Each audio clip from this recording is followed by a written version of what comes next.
नमस्कार मंडळी, सासूबाईचा कानमंत्र या कथेचा आपण दुसरा भाग पाहणार आहोत. कालच्या भागामध्ये पाहिलं होतं की शालिनीबाईच्या मुलीला तिचा नवरा वेळ देत नव्हता हे तिच्या नवऱ्याला सांग. तेव्हा गपागप झाल्याच्या नंतर नवरा तिला म्हणतो की अगं काही काळजी करू नको, जरा बोर झाले असतील, कंटाळवाणेपणा आला असेल त्यांच्या आयुष्यात, काहीतरी वेगळं करून बघायला सांग, नाहीतर परत एकदा हनीमूनला जायला सांग कुठेतरी. आता त्यांचा हात तिचा म्हणजे शालिनीबाईचा तिचा नवरा बोचा कुरवाळत होता. शालिनीबाईच्या 3 वर्ष होऊनही मुलीला काही होत नव्हतं, त्यामुळे ही चर्चा होत होती. आता बघूया पुढच्या भागात काय घडतं ते. मित्रांनो, शालिनीबाईने आता त्यांच्या पोटात सळसळ चांगली जाणवायला लागली होती. त्यांनी आपल्या मिस्टरांना मांड्यामध्ये हात घालून त्यांच्या गोट्या मुठीत धरून कुरवाळायला सुरुवात केली.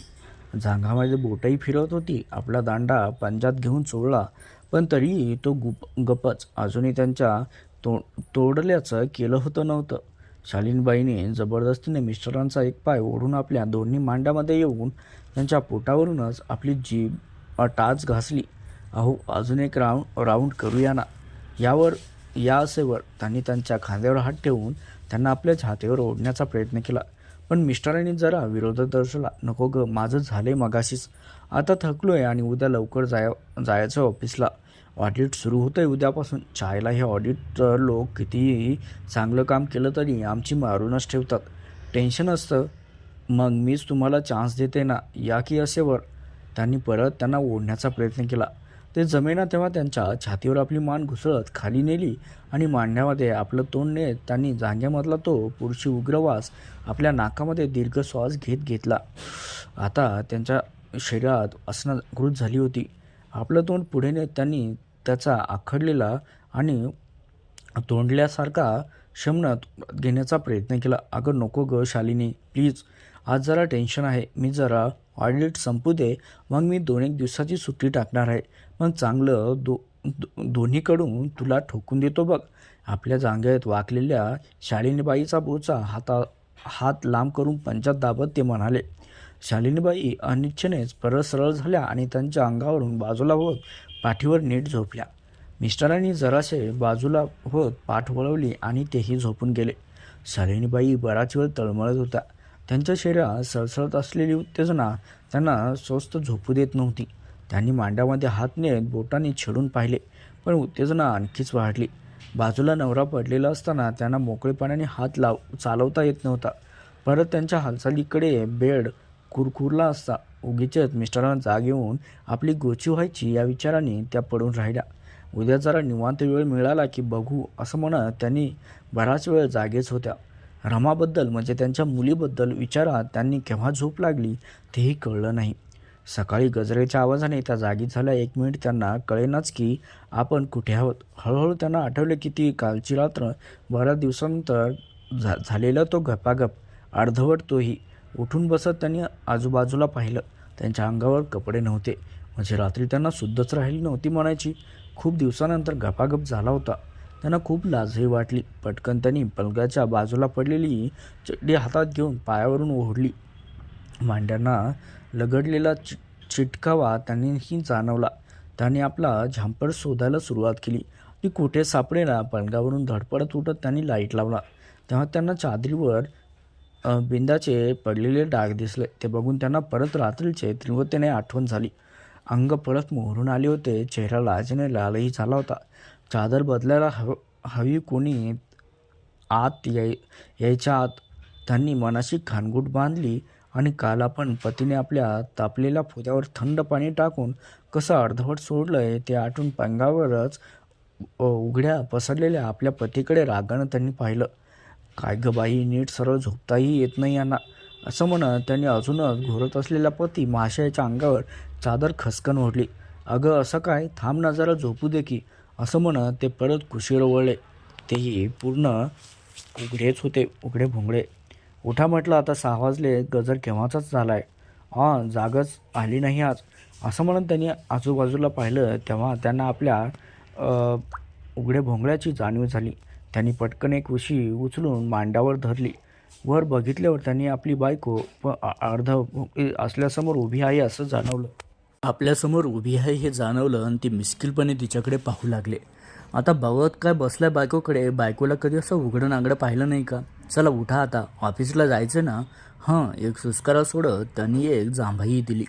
शालिनीबाईने तोपर्यंत पतीच्या अंगाखाली दाबली गेलेली आपली जी झांपर होतं हस्तगत केली आणि अंगावर चढवली आणि झांपरही घातलं. पलंगाच्या बाजूला गोळा होऊन पडलेला परकर चढवला आणि भराभरा साडी गुंडाळू लागल्या. हो, आणि काल सांगायचं राहिलं, मी जरा रमाकडे जाऊन येणार आहे 2-1 दिवसासाठी. उद्या शनिवार आहे. परवा अनाईसे जावयांना अखिलेशरावांना सुट्टीच असेल. जरा मोकळं बोलणं होईल त्यांच्याशी. तुमचं काय? मला जमेलच असं नाही. सांगितलं ना काल की आमच्या ऑफिसचं ऑडिट सुरू होते उद्यापासून. ऑडिटवर लोक मारणारच आहेत आमची. असं म्हणतात त्यांनी जीभ चावली आणि ते पटकन उठले. काय म्हणाला? शालिनीबाईंनी रागाने म्हटलं. नाही, काही नाही. म्हटलं बराच उशीर झालाय उठायला. पतिदेव गडबडीने उठले आणि घाईघाईने लुंगी गुंडाळत बाथरूममध्ये शिरले. दार बंद करण्यापूर्वी त्यांनी लुंगी फेडली होती. शालिनीबाईकडे पाहत एक डोळा त्यांनी मारला आणि पटकन दार बंद केले. आतून नळ सोडल्याचा आवाज येऊ लागला होता. बंद दाराकडे शालिनीबाईने खोचं नजर टाकली आणि मनात म्हणाल्या, म्हातारा झाला नवरा आता. त्यांच्या तोंडातलं खेळ होतच नाही हल्ली लवकर. आणि म्हणे 60च्या वर्षी पण फोदा चांगला चोळामोळा करेल माझा. त्या तोंडल्याची पार बारीक झालेली असेल तोपर्यंत. आता लवकरच आजोबा होईल. हो, व्हायलाच हवा. त्यांना आठवलं लेकीकडे त्यासाठी तर जायचं होतं. त्यांनी आळोखे पिळोखे देत एक आंबा आळस दिला. त्याबरोबर शरीरात सामावलेल्या एक प्रकारची अस्वस्थता असणारी सुस्ती त्यांना जाणवली. कोणे एकेकाळी रोजच असली सुस्ती यायची. त्यावेळी पतिदेवाच्या अंगात भरपूर रग होता. 1-2 दिवसाआड ते त्यांचा चोळामोळा करून टाकायचे आणि शालिनीबाई देखील आनंदाने सर्व सहन करायच्या. नंतर कसं अगदी हलकं हलकं वाटायचं. पण हल्ली एक सुस्कारा सोडत ती सुस्ती झटकत त्या सरळ उभ्या राहिल्या. कास ते दिवस परत आले तर. म्हणजे 15 दिवसात तरी एकदा तरी नवऱ्यानं असं कुस्करून टाकलं. पण हल्ली त्यांच्या पतिदेवांना वेळच नसायचा. इच्छा पण व्हायची नाही. कधीतरीच त्यांना एक चुटपुट लागून राहायची.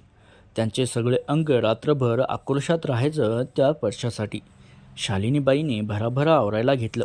पटकन केस मागे गोळा करत करकचून आंबाडा बांधला आणि साडीचा पदर खोचत त्यांनी पलंगावरचे नवऱ्याचे कपडे गोळा करत चादर बदलली. काढलेला चादर आणि कपडे गोळा करत वॉशिंग मशीनमध्ये टाकले. बाकीचेही कपडे टाकत मशीन सुरू केली आणि स्वयंपाकघरात जाऊन नाश्त्याची तयारी करू लागल्या. आधी चहा टाकला आणि मग मुलाला उठवले. मुलाला आणि नवऱ्याला चहा दिला आणि नाश्ता टेबलावर ठेवला आणि त्यांनी गॅसवर पाणी तापायला ठेवलं. 10 मिनिटातच त्यांनी पाणी तापल्यावर बादलीत ओतून घेतलं आणि त्या आंघोळीला गेल्या. पटापट 4 तांबे अंगावर घेऊन खसाखसा अंग चोळलं. फोदा चोळताना परत कालच्या रात्रीची आठवण झाली. पण त्यांनी त्यांची समजूत घेतली. बाथरूममध्ये तसलं काही करणं जरा अडचणीचंच होतं. त्या ज्या पाटावर बसल्या होत्या दोन्ही बाजूला पाण्याची साठवण करण्याचे पिंपे ठेवलेले होते. जरा हातपाय लांब करायची सोयच नव्हती. बाहेर आल्या आणि तयार झाल्या. देवपूजा करताना देवाला आपल्या लेकीला मूल होऊ देण्याबद्दल बजावलंही.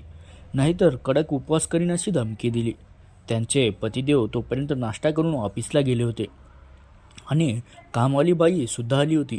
तिला पुढचे 2-3 दिवस स्वयंपाक पण करायला सांगितलं. कुठे काय ठेवले आहे हे सांगितलं आणि मुलाला बजावलं की कामवालीचे कामे होईपर्यंत बाहेर जायचं नाही. पर्स हातात लटकवत त्या बाहेर पडल्या. तसं रमाचं घर जवळच होतं. पटकन त्यांनी रिक्षाला हात दिला आणि आत्ता त्याला पत्ता सांगत त्या आतमध्ये बसल्या. तर मंडळी, या कथेचा हा भाग आपण इथेच थांबूया. बघूया पुढच्या भागामध्ये. आता शालिनीबाई आपल्या मुलीकडे जातात आणि पुढे काय घडतं हे पाहण्यासाठी तुम्ही आपल्या चॅनलला सबस्क्राईब नक्की करा. भेटूया उद्यालाच्या कथेच्या पुढील भागात. आता